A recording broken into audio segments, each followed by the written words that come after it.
엠마오 연구소.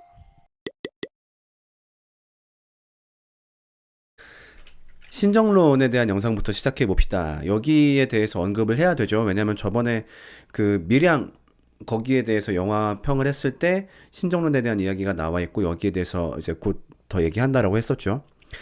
사실 신정론은요 너무너무 중요한 문제예요. 그러니까 신정론 좀 말이 어렵죠. 간단하게 말해서 신은 과연 정의롭다고 할 수 있는가? 이제 그 인터넷에 흔히 이제 에피쿠로스 논쟁이라고 많이 돌아다니는 말이 있어요. 실제로 에피쿠로스 학파에서 이런 말을 했는지 안 했는지는 잘 모르겠지만 이제 그 얘기를 요약해 보자면은 이런 말이에요. 신이 있다면 세상에 왜 고통이 존재하는가? 신이 전지전능하지 않거나 전지전능하다면 선하지 않은 신이다. 그렇다고 한다면 이 신을 믿을 이유가 무엇인가? 이게 바로 이제 신정론의 논쟁인 거죠. 신은 정의롭다라고 할 수 있는가? 그러니까 우리가 흔히 하나님이 사랑이 많고 자비롭고 그렇다라고 배웠는데 정말 그렇다라고 할 수 있냐? 왜냐면 세상에 고통이 존재하니까. 특히나 이제 우리나라 10년 역사에서 너무나 큰 고통을 가져다 준 두 가지 사건, 이제 코로나랑 세월호 사건. 근데 이 사건 앞에서 이런 질문을 사실 안 던져 볼 수가 없죠. 그래서 그런 사건들이 여기에 대한 질문을 던질 수밖에 없게 만들었고, 실제로 그래서 비그리스도인하고 얘기하다 보면은 이 문제 때문에 나는 하나님 못 믿겠다, 나는 교회 못 나온다라고 이야기하는 경우가 상당히 많습니다. 여기에 대해서 준비를 하지 않으면은 저는 절대 전도가 불가능하다고 생각을 해요. 아니면 이제 근데 저는 개인적으로 그래요. 불가능하고 여기에 대해서 답을 내려야 되고 또 여기에 대한 답은 본인을 위해서도 내려야 된다. 이제 분명히 여기에 대한 답이 잘 서 있지 않으면 언젠가 자기 삶에 이해 안 가는 일이 왔을 때 신앙이 무너질 위험이 크다라고 저는 생각을 하거든요.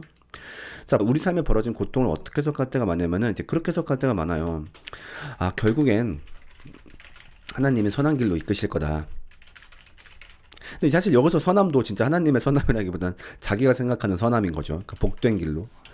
그러니까 살다 보면 되게 안 좋은 일이 많이 생길 수 있어. 그렇지만 하나님은 우리를 사랑하시기 때문에 우리가 알지 못하는 크고 놀라운 계획으로 결국에는 이걸 복되게 만들어 주실 거야. 이제 그런 거죠. 그러니까 그냥 흔한 드라마들 있잖아. 흔한 드라마 스토리 아니면 간증 스토리처럼은 아 그때 우리 집이 무너졌어요. 그런데 무너진 그 순간을 통해서 뭘 깨달았고 아니면 무너진 것 때문에 오히려 더 복이 돼가지고 갑자기 나중에 뭐가 커졌고 이런 식의 어떤 결말은 해피엔딩 이런 식으로 해석할 때가 많은데 자 근데 근데 이런 방식으로 도저히 납득하지 않는 경우가 많이 있죠. 왜냐면은 누군가는 진짜 그냥 배드엔딩으로 삶을 마감하기도 하는데 그렇죠. 그리고 심지어 어떤 상처는 아무리 복된 일로도 해소되지 않기도 하는데 예를 들면 어떤 사람이 사고로 자기의 자녀를 잃었다라고 해볼게요. 그러면 그 앞에서 무슨 말을 할 거예요? 아, 지금은 자녀를 잃어서 마음이 아프지만 이걸 통해서 하나님이 뭔가를 깨닫게 하실 거야, 뭘 하실 거야. 그런 얘기 했다가는 뺨 따고 맞습니다. 실제로 제가 아는 지인분이 겪었던 일이에요. 그러니까 지인분께서 평소 신앙을 할 때 이제 이런 걸로 굉장히 붙잡고 사셨던 분인 거죠. 아, 하나님을 믿으면 정말로 삶이 잘 풀릴 거고 복될 거고 뭐 지금 당장은 안 좋은 일이 벌어질지 모르겠지만 나중에 좋아질 것이다. 이런 일을 굳게 붙잡았던 분이 계세요. 근데 자녀를 이제 사고로 잃는 일이 발생한 거예요. 그랬더니 사실 이분이 자녀를 잃은 그 상처도 너무너무 힘든데 잠깐만 자기 안에 있었던 그 하나님에 대한 근거가 어찌 보면 무너지는 거죠. 아니 이거 어떻게 복된 길이라고 할 수 있나. 자녀가 죽었는데 인생에서 벌어질 수 있는 가장 끔찍한 일이 벌어졌는데 거기에 대해서 답을 못 내린다라고 하는 거죠. 그 다음에 그런 것도 얘기할 수 있을 것 같아요. 아, 하나님이 어떤 것을 깨닫게 하시기 위해 혹은 우리를 징계하시기 위해서 삶에 안 좋은 일을 일어나게 하시는 것이다. 근데 이런 것들 역시 설명이 안 되죠. 세상에 어떤 깨달음이 도대체 그런 끔찍한 일을 벌어지게 할 가치가 있는 건데. 그러니까 예를 들면 세월호 얘기를 해보자고요. 세월호 그 사건은 예를 들면은 그 부모님들에게 하나님의 사랑을 일깨워주기 위해서 이렇게 도저히 설명이 안 돼요. 그거는 그냥 그 자체로 너무나 끔찍하고 가슴 아픈 일이지 이거를 우리가 해석할 수 있는 방법은 저는 완벽하게 해석할 수 있는 방법은 없다고 생각을 해요. 그러니까 저는 사실 이 두 가지에 해석하는 사람들이 정말 싫어요. 그러니까 특히 이제 간증 집회 다니시는 분들이 이런 말 얘기하면서 사실 어찌 보면은 대한민국의 수많은 신앙인들이 이제 이걸 기반해서 살아가고 있죠. 아, 사실 하나님이 언젠가 나를 크게 쓰실 거고, 높이 쓰실 거고, 복되게 하실 거고. 아, 근데 떠올려보자고. 우리 삶이 그러냐고요. 보통 이런 말들을 어떤 사람들이 많이 하냐면은 어떤 그냥 자기 삶에 행운이 온 사람들. 그러니까 어쨌든 자기 삶이 잘 풀렸어. 자기 삶에 좋은 일이 많이 일어났어. 그러니까 자기가 노년 될 때까지 자녀들도 잘 성장하고 크게 아픈 일도 없었고, 그러니까 아이고, 잘 샀어. 그러니까 역시 이것 봐봐. 내가 신앙이 좋았기 때문이야. 그래서 신앙 좋으면 다 나처럼 잘 먹고 잘 살 수 있어. 근데 그렇게 얘기할 수 있냐고요. 세상에 가슴 아픈 사람들이 얼마나 많은데. 그리고 그런 말도 해요. 어떤 사람은 진짜 어떻게 얘기하는지도 알아? 교회 다니는 사람들 봐라. 보면은 대부분 정말 어떤 삶도 중산층적이고 다들 무난무난하고 하나님이 지키신 결과 아니겠느냐. 정말 그렇게 생각하세요? 정말로? 여러분 근데 이게 일면 사실이기도 해요. 웃긴 건. 근데 왜 그런 줄 알아요? 한 3, 40대 이상 넘어가잖아요. 그러면은 자기 삶이 어려운 사람들이 교회에 못 남아 있어요. 교회 자체가 그래요. 예를 들면 어떤 분이 좀 나이가 많이 드셨는데 일도 잘 안 풀리고 매번 이제 생계에 허덕이고 그래요. 그러면은 교회를 나오기가 힘들어요. 청년 때야 학생 때야 그럴 수 있다라고 하지. 근데 그렇게 나이 드신 분이 삶이 어렵다 그러면은 교회 나오잖아요. 엄청 눈치가 보여요. 왜냐면 생각해봐. 교회에서 맨날 이런 얘기 하는데 이렇게 뭐 하나님이 지키시고 하나님이 잘 되게 할 것이고 막 이런 얘기를 하는데 자기 삶은 되게 어려워. 그럼 교회 나오면은 나는 대패배자가 되는 거죠. 이미 나는 세상에서도 패배자인데 교회에서도 패배자가 되는 거예요. 이걸 사실 견디기가 힘든 거죠. 그리고 이제 교회 나이 들어가면은 중직도 하나 맡게 되고 뭐 어디 부장집사, 뭐 부장장로 이런 것도 해야 되는데 그러면은 사실 봉투도 많이 꺼내야 돼요. 뭐 어디 후원 어디 뭐 선교 간다 후원 달라고 얘기하지, 뭐 교사 회식한다 한번 돈 주고 사야 되지. 막 그렇다 보니까 애초에 삶이 무난한 사람들은요 교회에 남아있을 환경이 못 돼요. 그러니까 자기 주변을 돌아보면은 다 삶이 멀쩡한 것 같은 거야. 그러니까 아유 봐라 교회 다니면 다 이렇게 무난무난 잘 살지 않느냐. 정말 교회 바깥에서 사람을 안 만나본 사람들, 그 사람들이 이렇게 말을 한단 말이에요. 어디서 그런 말을 함부로 해요. 진짜 교회 조금만 나가봐요. 바깥에 사람들 봐봐요. 교회를 다녔던 사람들 얘기 들어봐요. 나보다 훨씬 더 신앙 좋은데 삶에 너무 큰 고통이 생긴 분들 많이 있어요. 근데 정말 하나님이 다 지키신다? 하나님이 다 함께 하신다? 라고 말을 못해요. 분명히 세상에는 거지 같은 일이 많이 벌어지고 있고 이걸 온전하게 설명할 수 있는 방법이 솔직히 없어요. 그래서 그걸 먼저 인정해야 돼요. 그래서 만약에 누군가에게 아픈 일이 벌어졌다. 제발 여기다가 신학적 해석하지 말자고요. 웬만하면. 그러니까 이게 하나님이 뜻이 있을 거야. 하나님이 뭐 어떻게 했을 거야. 물론 저도 하나님의 계획과 뜻을 부정하는 건 절대 아니에요. 실제로 하나님이 어떤 계획이 있어서 뜻이 있어서 그 사람에게 그런 일을 벌어지게 한 걸 수도 있겠고 하나님이 그 사람을 징계한 걸 수도 있겠죠. 근데 우리는 몰라요. 그거를. 우리가 어떻게 그걸 완벽하게 구분할 거야. 세상 살다 보면 벌어질 수 있는 일일 수도 있고 아니면 그 사람의 어떤 잘못된 문제일 수 있고 아니면 어떤 구조적인 문제일 수 있고 하나님의 개입일 수 있고 우리는 이걸 몰라요. 그 얘기를 하는 게 욥기잖아요. 욥하고 욥 친구들하고 막 서로 싸운단 말이에요. 욥의 친구들은 야마 네가 뭔가 잘못했으니까 네 삶에 뭔가 안 좋은 일이 벌어졌겠지. 욥은 아니야 나 하나님 앞에서 떳떳해. 여기에 대해서 프리스타일 랩 배틀을 40장 동안 하는 게 욥기잖아요. 이건 막 그 싸움을 한단 말이에요.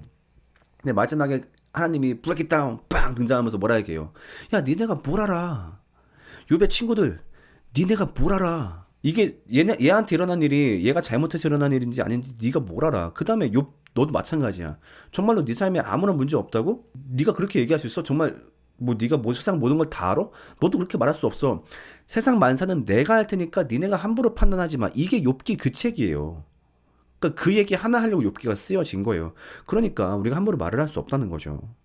자, 근데 그럼에도 어쨌든 신정론에 대한 모종의 답은 반드시 필요해요. 아니 어떻게 하나님이 살아계시다라고 한다면 이렇게 끔찍한 일이 벌어집니까? 제가 하고 있는 답변을 좀 소개해 드리려고 해요. 실제로 이 답변 같은 경우는 보신 분도 있겠지만 최근에 출장 목사에서 했던 답이기도 하고 그때 그분께서 굉장히 만족했던 답이기도 한데 물론 완벽하게 설명할 수 없겠지만 제가 갖고 있는 모종의 답을 좀 제시해 보려고 해요. 그러니까 어떤 거냐면은 지금의 세상은 뭔가 잘못된